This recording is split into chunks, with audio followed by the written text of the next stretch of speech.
Good evening, everyone. I would like to call this special meeting of the directors to order. Before we dive into the agenda tonight, I want to take a moment to introduce those at the board table with me. To my right, we have Superintendent Matt Degner, directors. Oh, sorry.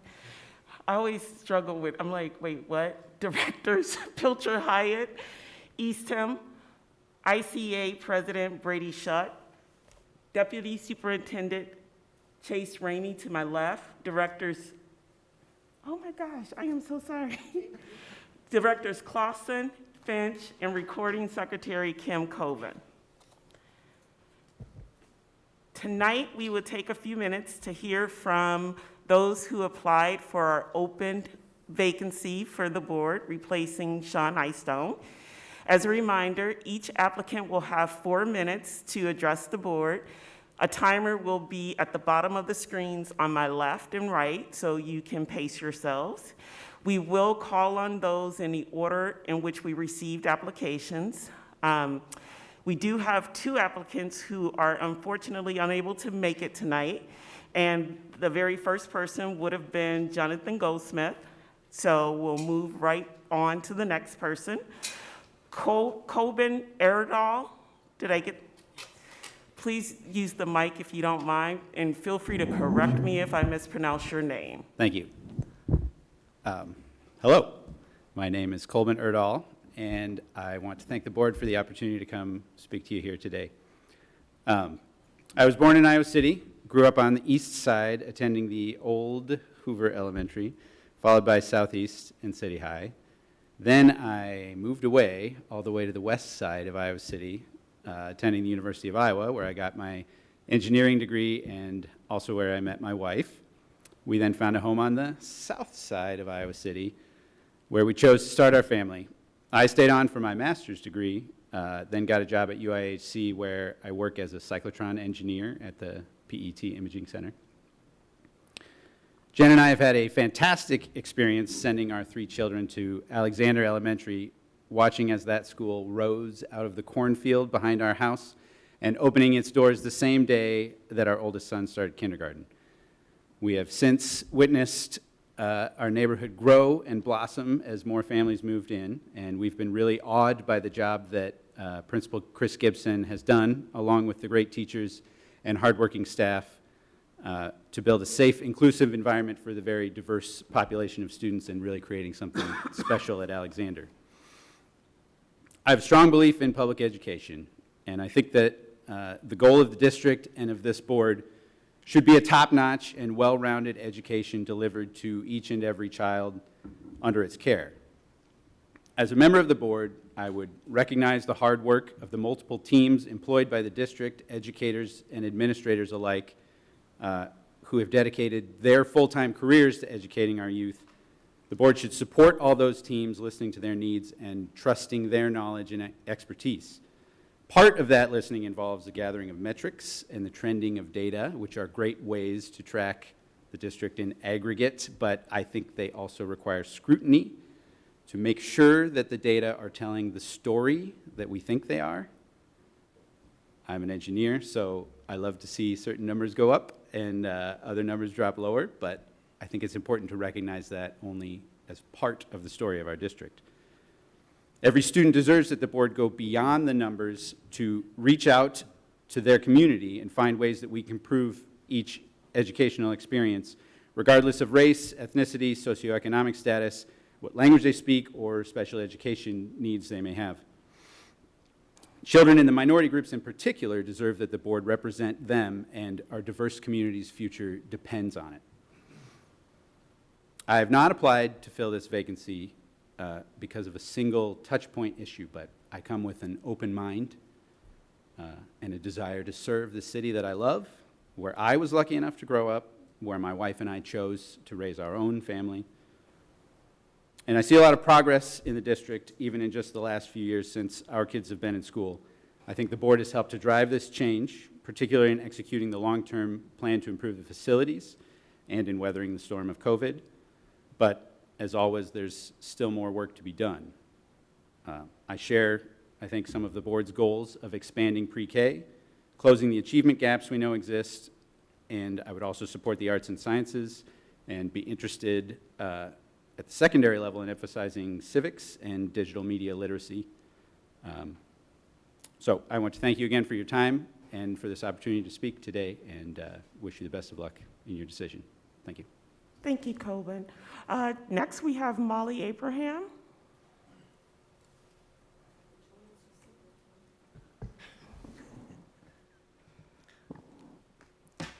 Good evening. My name is Molly Abraham. I know some of you. Thank you for the opportunity to allow me to come talk tonight about why I'm interested in serving on the board. I'm going to talk a little bit about my work history, but you have more details on the board application.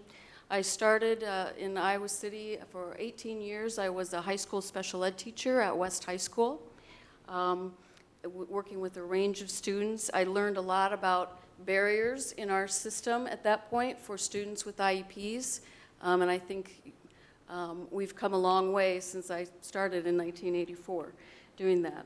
I also learned from being a special ed teacher about the team approach being actually better. I think sometimes teachers, we end up being sort of lone soldiers, and it really works better when you work as part of a team. And that started with the IEP team, and then of course evolved into all kinds of different teams that every school has. I also learned the importance of accessing district resources and community agencies and resources. Again, we don't need to be the lone person at the table when we're trying to solve problems. There are a lot of resources in this community, some that I think go untapped. Then for the last 20 years, I served as assistant principal at West High School. And then the last 3 months, Matt assigned me to Northwest Junior High, so I got a taste of junior high, which I enjoyed. My primary focus as an administrator was to support all students and help all students be successful, equity of access, equity of opportunity for all of our students. That was very important to me. And I was also very involved in all the aspects of running a comprehensive high school. Some like attending football games, some more, building additions, hiring staff, all the things that are involved in running a comprehensive high school. And also then for 19 years, my husband and I had at least one of our 3 kids in the Iowa City School District. They attended 7 different schools, and they're all proud West High graduates. It did work out okay to be in the same school together. What would I bring to the board? Well, I've had my boots on the ground for 38 years in the public school.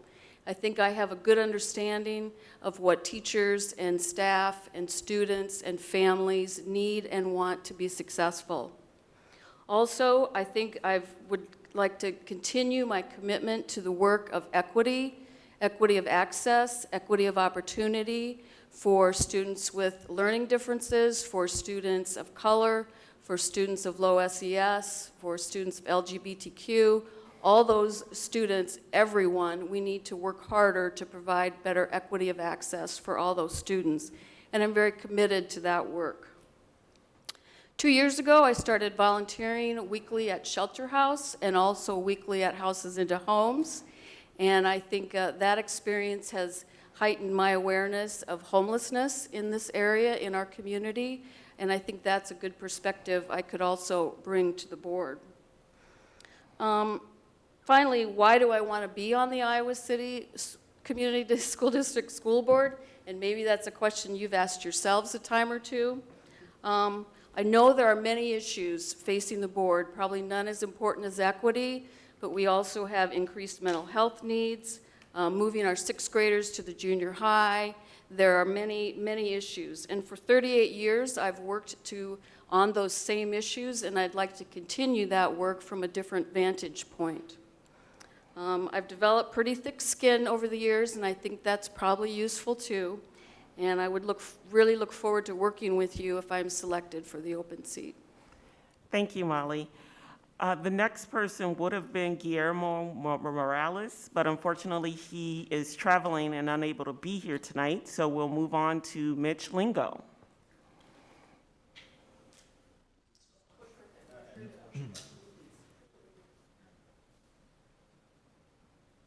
The There we go. Hi, my name is Mitch Lingo. Thank you for having me here tonight. I sincerely appreciate it. I am currently a senior researcher at Iowa College Aid. I have lived in the Iowa City area since 2014. I have a wife with 2 children, one that's 3 and one that's 7 months, so I'm on the beginning end of enjoying fatherhood. Let's put it that way. I take a holistic view of education, kind of the biopsychosocial model, where everything kind of feeds in together, and view education as extending all the way from prenatal to the grave, where everybody is a learner and everybody is a teacher. And, you know, I'm not from Iowa City originally, but I can say that I was born moments away down at Mercy Hospital. My father was a grocer, so we moved around the state growing up. My mom was a community college counselor. Ultimately, graduated from Linn-Mar, went on to get a degree at University of Northern Iowa. After that, I taught at a racially and socioeconomically diverse Title I middle school in central North Omaha for 6 years.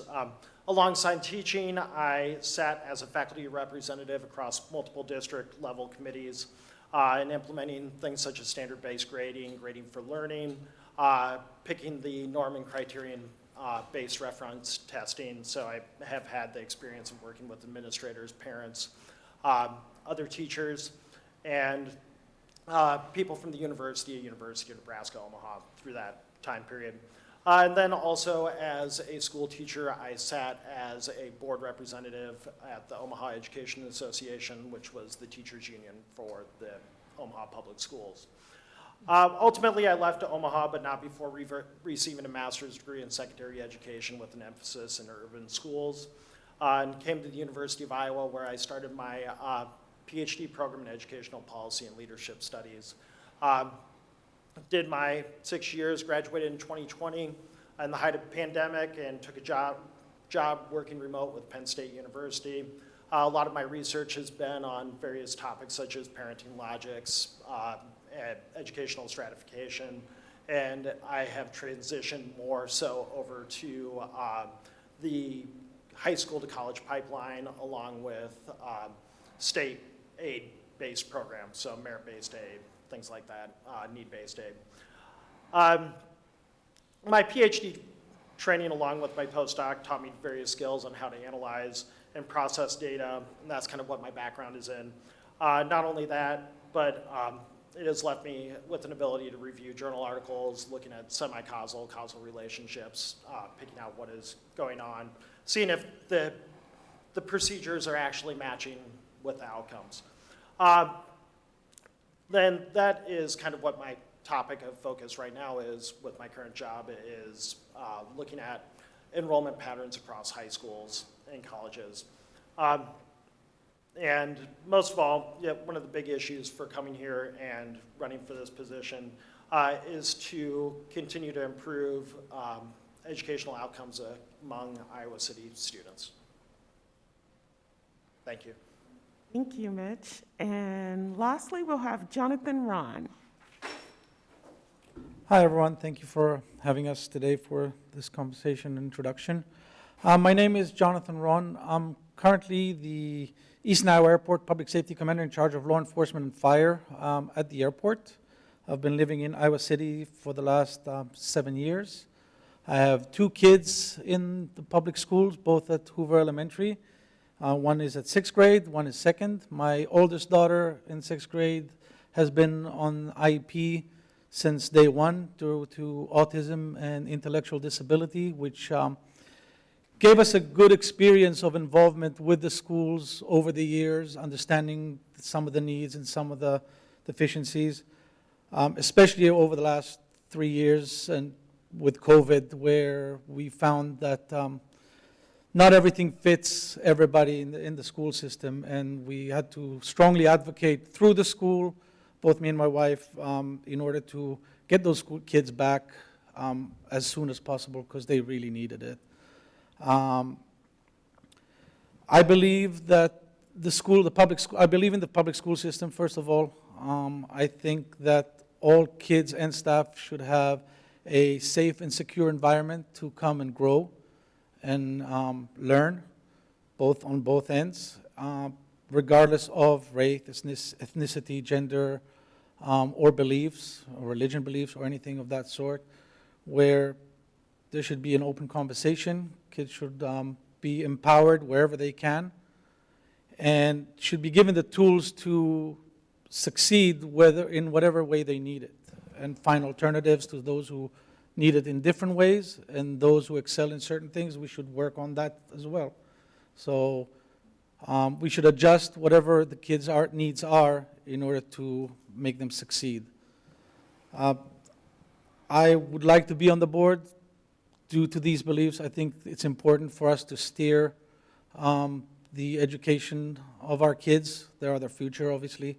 And this is, in order for them to succeed, we are the ones who need to set the guidance for the staff, empower the staff, and provide whatever they need in order to support them.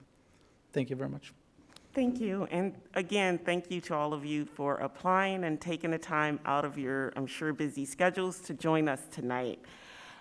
Before we get into the actual process discussion as a board, I just wanted to remind the applicants that next Tuesday at 5:30 is another special meeting that at that time we'll make our selection, and the successful candidate will be sworn in and will be asked to take a seat at the table to jump right in to begin the work at the 6 p.m. meeting.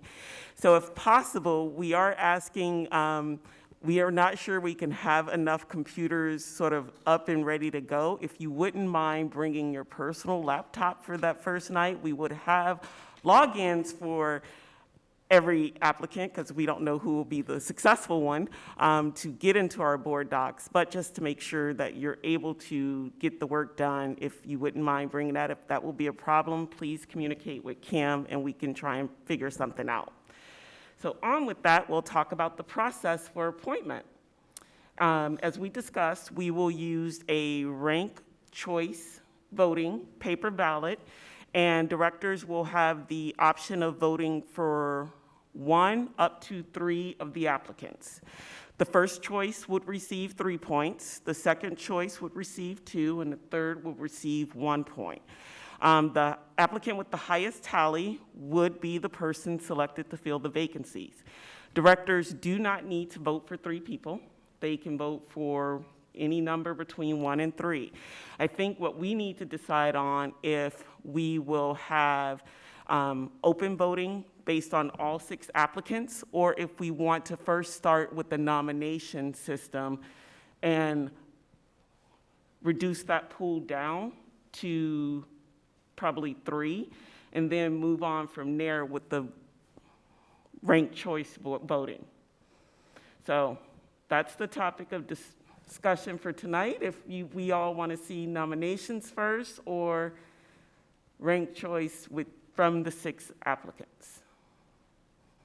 So we're talking about the process of what we're going to do next Tuesday At 5:30. at 5:30.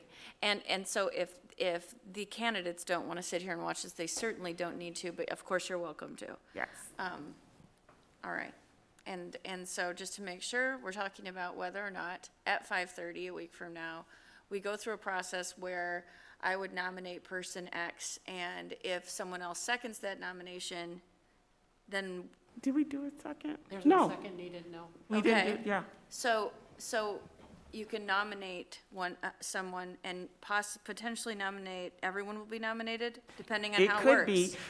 My personal view is we don't need nomination. I think we used nomination last time because we had a large pool when we went to fill our last vacancy, and I think as a board, we wanted to narrow that down. We have 6 applicants. Yeah. I personally don't believe we need nominations, but I wanted to sort of save my opinion for last, so not to influence what other people were thinking.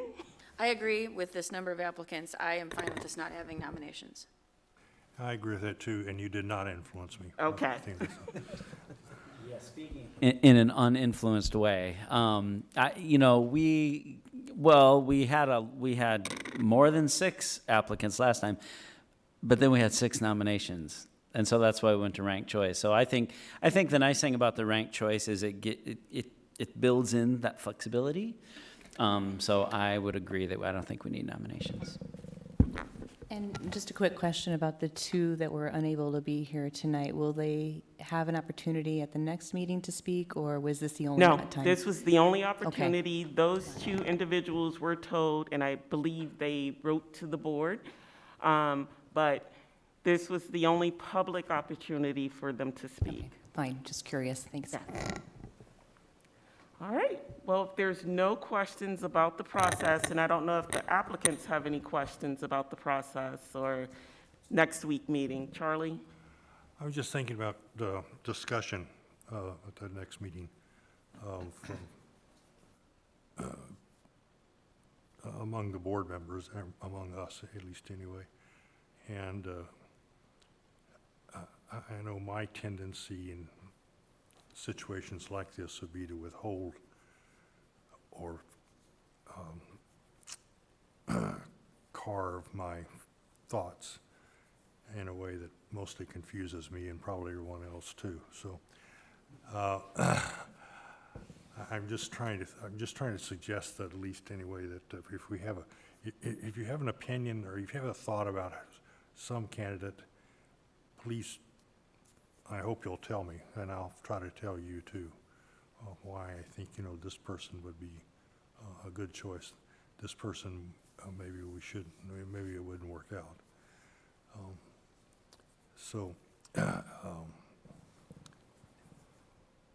If anyone wants to lead in modeling how to do that, I would appreciate it. So. I think I've been vocal on the way I approach my voting, and I'll just reiterate that. I try not to make my decisions behind closed doors. I'm more than happy to answer questions, but I do like to be as transparent as possible with my actions and my vote. So I'm not sure I can answer questions that you have, but I wouldn't be comfortable in telling you exactly my choices. You said you would not be I comfortable? would not. That's just not, that goes, me personally, how I operate as a board member. I like to be as transparent as possible and not to try and influence other people's decisions. Okay, good, thanks. I'm here. So, usually when we have people join the board, as all of us did, you have these months of campaign where people come up and ask you questions, and you get some crazy questions and some good questions, and you learn a lot about people. And obviously, we don't get to do that here, which is, it's part of the deal, but it's too bad. So if we do have follow-up questions, do we have any governance on that? Absolutely not. I mean, I would hope that board members, as well as applicants, especially since they have to get to work that night, would reach out, ask questions, because they would be working with us just like we're working with them. Okay. So my hope is that in the next 7 days, all of us use that time to try and factor in who would be the best person to fill this seat, and whether or not the applicants out there get a chance to know us, because you'll be working with the 6 of us going forward. That's helpful. I Yes. wasn't sure. So yes, and the short answer is yes, you can definitely arrange to meet or talk with them, and applicants, you can arrange to meet and talk with any of us or all of us. Not at the same time. Correct. Well, as long as it's not a quorum. Could be 3 of us at the same time. Yes. Is there any additional questions or concerns or comments? I guess a process question, because I don't remember last time. We don't have public discussion of any of that. We just vote. We don't go through and say, here's my reasoning. No.